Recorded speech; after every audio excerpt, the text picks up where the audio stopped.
Have you done any calculations around the net effect of every 100 basis points of rate increases, and assuming they all bleed into the retail rates, which they will, the proposed effect on house prices? Because I saw something the RBA put out, for every 100 basis points, 1%, there's a 20% decrease in house prices. I saw that too. I disagree with that. Look, we've had rate hikes in the past and they've not seen the housing market get smashed. So, 1 or 2%, I can't imagine house prices dropping 20%. Just on the back of some rate hikes. Let's just assume it happens for 1 second.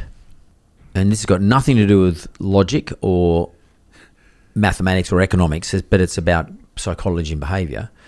Australians' behaviour in those environments is to put their hands in their pocket.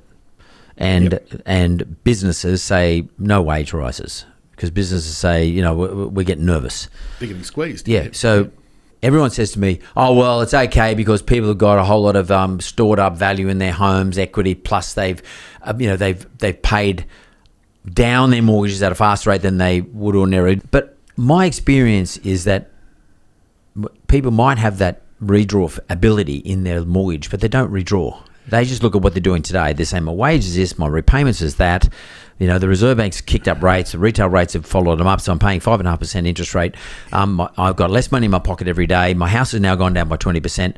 Shit, hands in pockets. I'm not going to do anything. I've got to spend. Yeah. Could we get a recession or one negative quarter? You never rule these things, Mark, and you never rule them out. And again, that sensitivity, I suppose, once we look, the first 100 points of rate hikes aren't going to. I'm agreeing. But if Bill Evans is right, and as we said, we've got a great admiration for his track record. So if Bill is right, and we get that cash rate going to 3.5%, so 350 points on mortgages as well, which is you'll be paying between 5.5% and 6% retail. People will be genuinely hurting then, and that buffer that they've got in overpaying during this rate cutting period, or that cash they put in the bank during COVID because they couldn't go overseas and these sorts of things, will be very quickly dissipated. Yep.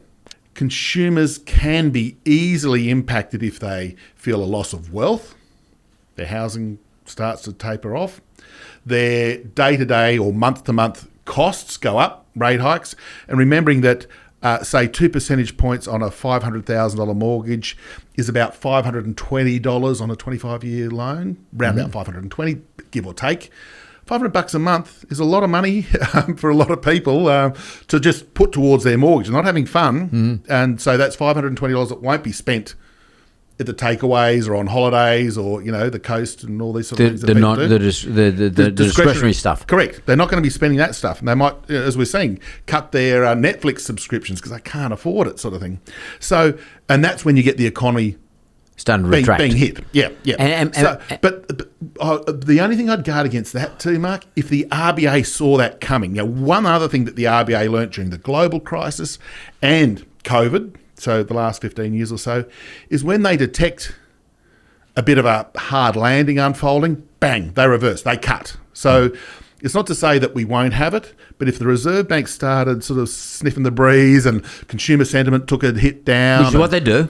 They do that every month at their board meeting. They'd say, okay, we need to sort of head it off at the pass. Or at least pause. At worst, pause. Yeah. And if it looked a little bit more uncomfortable, they may well reverse and go the cut. Now, that's, again, a scenario where consumers pull back from the economy because of these rate hikes that are coming.